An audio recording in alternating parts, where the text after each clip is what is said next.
ऐसे मार्कंडेय मुनि जी के पास जैमिनी ऋषि जी पहुंचे और जैमिनी जी ने मार्कंडेय जी से पूछा, भगवान मुझे महाभारत के विषय में जरा 4 प्रश्न करने हैं। यही से मार्कंडेय पुराण का प्रारंभ है। मुझे 4 प्रश्न करने हैं। तो ज्ञाने रतः, महाभारत का अर्थ है मां मने ज्ञान, रतः रतः ज्ञान में ही रमण करने वाले ग्रंथ को महाभारत कहा जाता है।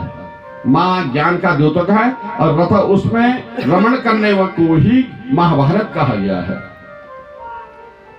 तो जब श्रीमद् भागवत में आपने देखा कि व्यास जी को असंतुष्ट हुए थे, मन बेचैन था महाभारत की रचना के बाद, तो उन्होंने कहा था विष्णु की आराधना करिए। यहां जैमिनी ऋषि ने मार्कंडेय ऋषि से पूछा, हे भगवान भारताख्यानम व्यासेन उक्तम महात्मना पूर्णस्तमले शुभ्रे नाना शास्त्र समुच्चये। भगवान आपने महाभारत की रचना की और उस महाभारत में मुझे कुछ शंकाएं हो रही हैं।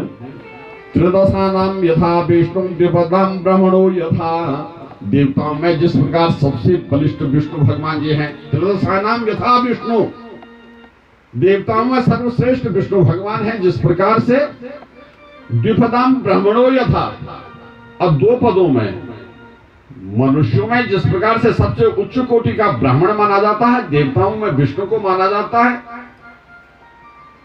भूषणाम च सर्वेषाम चूड़ामणि वर, आभूषणों में सबसे श्रेष्ठ चूड़ामणि को कहा गया है।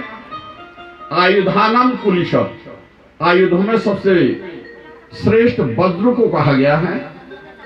और माना तथे सर्वशास्त्राणाम महाभारतमुत्तमम्, सारे शास्त्रों में महाभारत को सर्वश्रेष्ठ कहा गया है। इन चीजों में महाभारत ग्रंथों में महाभारत को सबसे श्रेष्ठ कहा गया है। देवताओं में विष्णु को कहा गया है, ब्राह्मणों द्विजातियों में मनुष्यों में ब्राह्मण को कहा गया है, आयुधों में वज्र को कहा गया, आभूषणों में चूड़ामणि को कहा गया है। ऐसे ही सर्व शास्त्रों में महाभारत है। फिर भी उस महाभारत के विषय में मुझे कुछ प्रश्न करने हैं। तो वो प्रश्न क्या थे? सबसे पहला प्रश्न है, निर्गुण होने पर भी भगवान कृष्ण ने जन्म क्यों लिया? भगवान तो निर्लिप्त है ना। निर्गुण होने पर भी भगवान कृष्ण